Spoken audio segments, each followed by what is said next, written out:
रायगड जिल्ह्यातून आत्ताच्या घडीला मोठी बातमी समोर येते।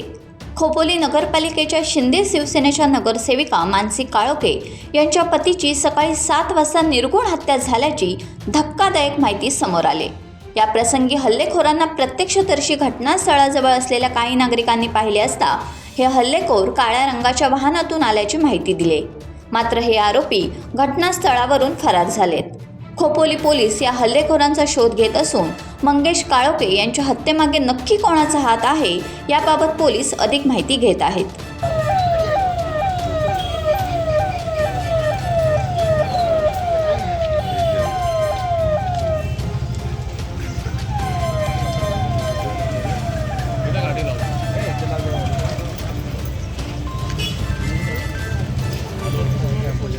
टाइम्स डिजिटलला लाईक करा, सबस्क्राईब करा, शेअर करा आणि बेल आयकॉन दाबायला विसरू नका। पाहत रहा टाइम्स डिजिटल।